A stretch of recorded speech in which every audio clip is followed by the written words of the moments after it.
Okay, I mean, I am 100% on the train that the Oilers need to do something about their goaltending before the next year's playoffs. It doesn't have to be this offseason, but preferably the offseason would be better. We're going to get into some really interesting trade rumors, trade discussion, and how they can go about fixing this realistically in this video. But guys, welcome back to Pixel Plus Hockey. If you can make sure to hit that subscribe button, it would be so greatly appreciated. And thank you to those that are already supporting me right now.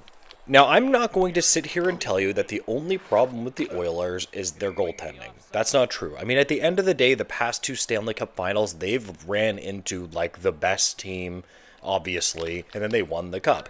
If they would have met any other team, do you guys not think that they would have won the cup? I personally think that they would have.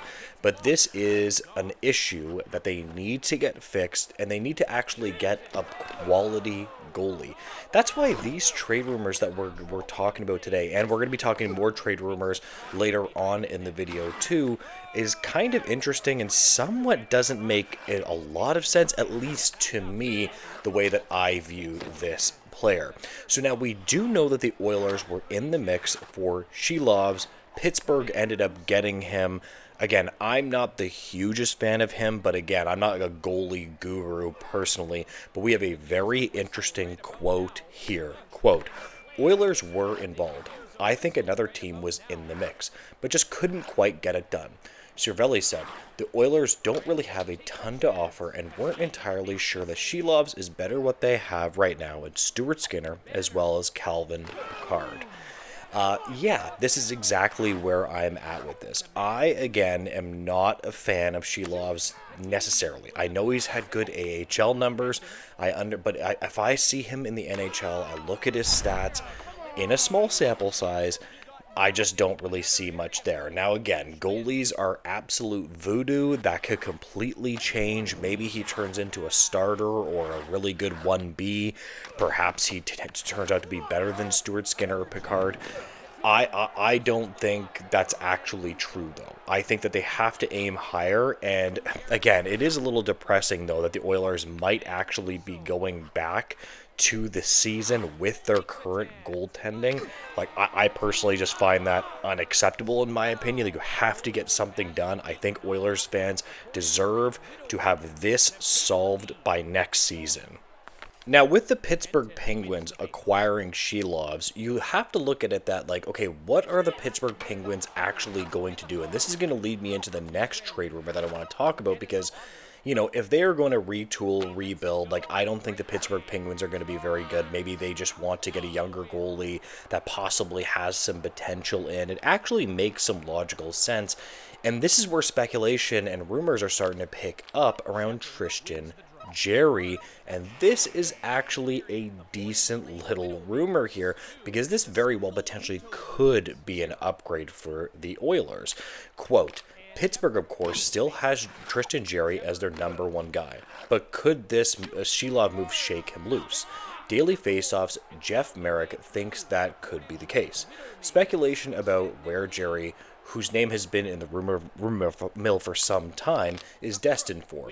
While wondering how much the Pens will have to pay to move him, he wondered if it's a deal that Edmonton Oilers could make. See, this is something that I would be all over.